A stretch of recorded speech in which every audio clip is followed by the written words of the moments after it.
जय जगन्नाथ सांग मैंने वेलकम करुच्ची मो यूट्यूब चैनल प्रश्नपत्र को।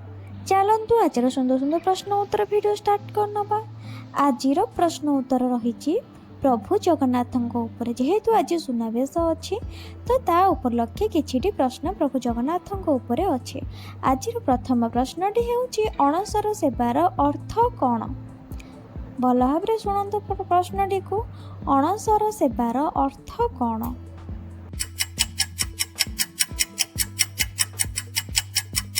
अणसर सेवार प्रकृत अर्थ हेउछि जेउ सेवार शेष न थाए ताहाकु अणसर सेवा बोली कुहा जाए। चलंतु परवर्ती प्रश्नटी को आलोचना करिबा। 2 नंबर प्रश्नटी हेउछि काहेकि ज्वर हुए महाप्रभु को। भल भाव शुणु प्रश्नटी को। महाप्रभु को काहेकि ज्वर हुए।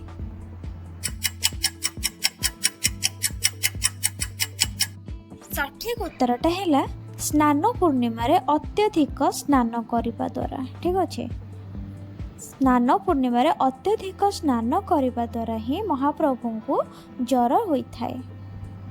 महाप्रभु केउ औषध खाई ज्वर भल होता है। स्नान पूर्णिमा रे अत्यधिक स्नान करने द्वारा महाप्रभु को ज्वर होता है। तो ज्वर को केउ औषध देले महाप्रभुंकर ज्वर भल होता है। ठीक अच्छे, प्रश्नटी हेउछि महाप्रभु केउ औषध खाई ज्वर भल होता है। यार सठिक उत्तरटा है फुलुरी तेल ता संगे मूल मोदक। फुलुरी तेल सहित मूल मोदक खाई प्रभु महाप्रभुंकर ज्वर भल होता है। 4 नंबर प्रश्नटी हेउछि फुलुरी तेल महाप्रभु को केउ तिथि रे लागि होता है। भल भाव शुणु प्रश्नटी को। फुलुरी तेल महाप्रभु को केउ तिथि रे लागि होता है। चलो देखिबा यार सठिक उत्तरटी कौन।